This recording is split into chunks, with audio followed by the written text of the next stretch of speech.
eviction gi issue se hojik koi thangal bazar amadi pona bazar gi eviction gi matang si koi hore masida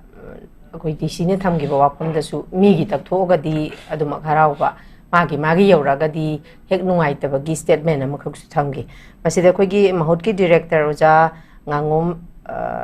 koi gi oja utam na thamgi ba warol gi matung ina su hai ba thangal kaithen eviction ariba building yawgi matam khara lawbani haibagi warol su thamli masi kuigi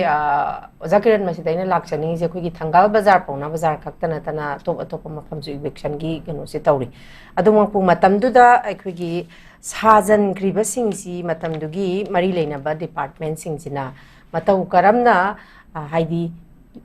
ai awon ba development lakpagi eviction tawba oidoribra natragana hana department gi leiba makok thongba singsina sagiba matamda sariba hairiba khogi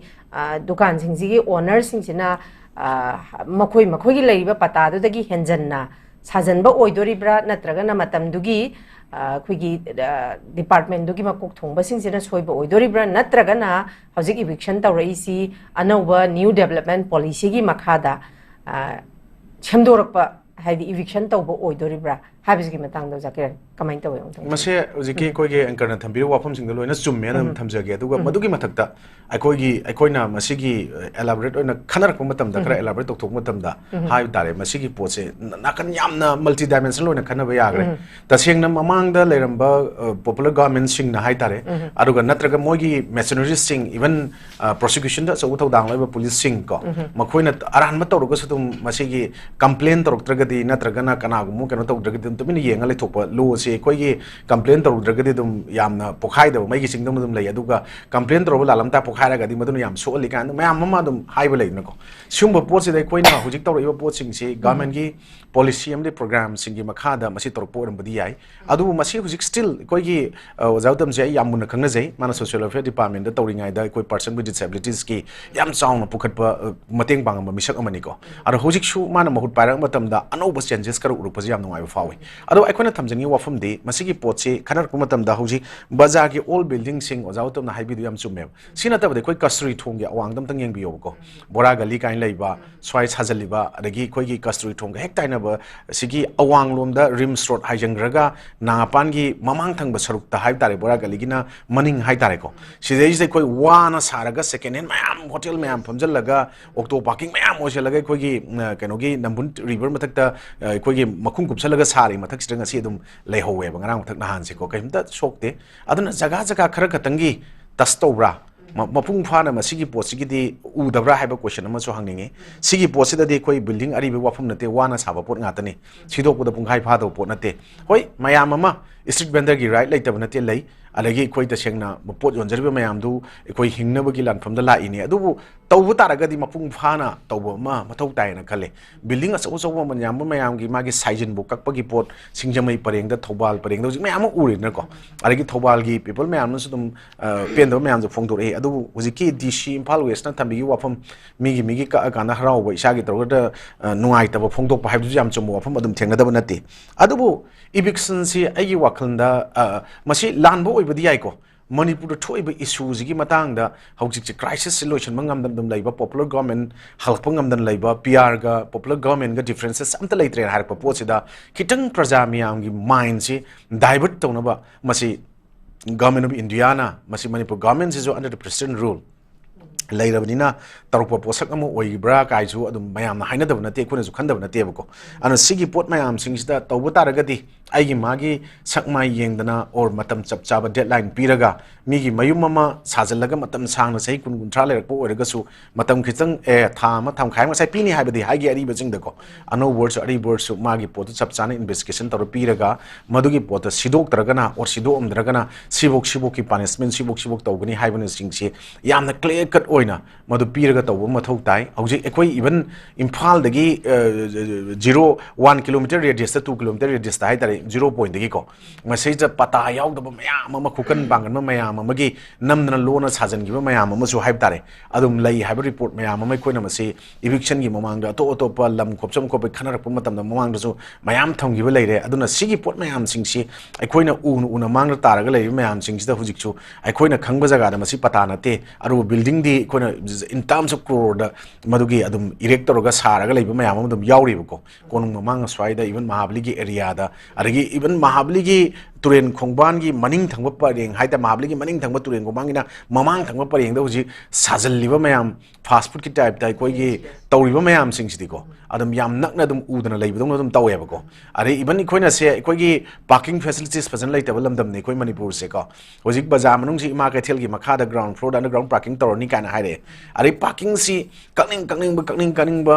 angang ama thola chu mirulan khang da su kakwa anum to kakpa gi adagi meter chani chahum matung da su ngak lai tho ama khang re sai kak le su ya da bot adum khoi si theng ri ba ko ar parking gi system gi magi allotment sina kamaina pi bano arigi koi kai ba po sing ji kamai to no khang da pot am lai ri ko sigi matak ta huji sumba eviction me am khang ram ta eviction ji am pha pot am ne ko jum support tor ji ne yai adu bo huji ki eviction ji ga iroina na nga sai gi lambi thong gi matang da mu lak se lambi thong huji imphal mayon da even huji keno da loina mak ayamba 190% di chatpa yada ba kai ba pot nga ta oire hojik aduna lambi ji gi matak ta mu stress project ki hana to even koi gi ki newtv gi makha pareng jim tieng bi yo ba loina to khai ra ga le aduna koina cooperation coordination within the department different departments sing che lai ta badona se pwd na lambi ma nan tharam ba nga lega keno gi ising gi toti gi pipe phum bane na ma gi department nong la am ko khai ba ada man to asigi pot se system oi da pot amadi manipur dum oi ba ko masi phajana department concern me am de pham ma kanda lambi sem ge court ki hagna ma pan ko to na phajana kolan gi ba adagi amuk sem ge na ban sem ga long lasting one sat na ba pot to budi khara mathau tai na khale ngarang na ni koina keno da north east ki koi keno amada channel amakak te khon u phange arunachal pradesh ki jaga amakak tam khoi gi lambi sem ba gi pot am ga ule ba ko ulak pasi mogo gi engineer mayam aduga tikada mayam da puna lak minaraga lambi gi quality ga se tawkhai ra ga check tawra kan da hai tare ko mokhoi gi paisa da maina pi aduna na tari pi de kan tro yam pajana quality maintain thong dai khoi swai da di lambi ga se powder tai ba dong na hai tare ko nupi ngang na ke ba chalam dai nga ke ra powder mai tai ba dong na pa na tai ra thare kana haina ba adagi nini humni le ra ga phakai re kai ren to ba mayam amam thengna da ba na te sigi pot mayam adai nong kitang ta ra ga ising thumba drain lai ta ba gi matang khoi ngasi lawar la ko do ikoi ni eviction tawchel la iba pot sin di khara makhai madugi khopsel iba kanjali mayam da thugai ra ga iram na la ga je fajana pibi ra ga sembi ra ga di huji artificial flood to mayam jo farak kanen khalli adu lambi thong ji su yum thugai ba eviction tawda tawbi di sumana lambi thong ju ning ti china praja mayang gi na sembi ho ji mathau ta raina khalli adu ga huji sigi posina ikoi gi nga sai ikoi na haijari ba mafam gatang particularize tawgai na pijab wani ko building na taba jaga ro sumai to bol lai adagi even hojik si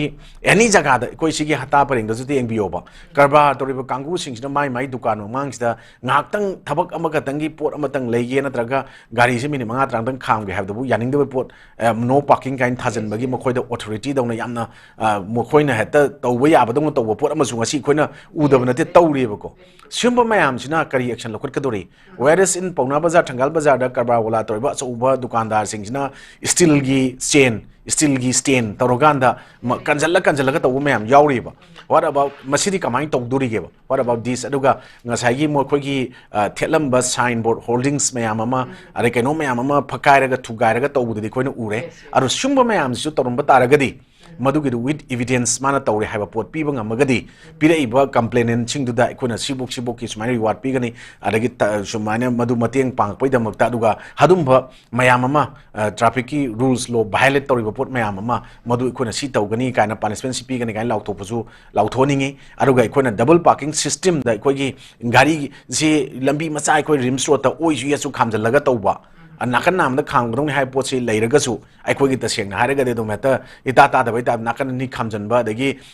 mina gari ma na kham le ngai da amuk khamjalak mo thak triple parking ga toksalak pa yawe ba thairga chalu ga in to bai type ta whereas masi am to bu je khoi gi armed forces ki kangu sing paramilitary forces sing imphal ira lak mo tam na khoi gari ga chau heavy trucks sing je even traffic ka je thoina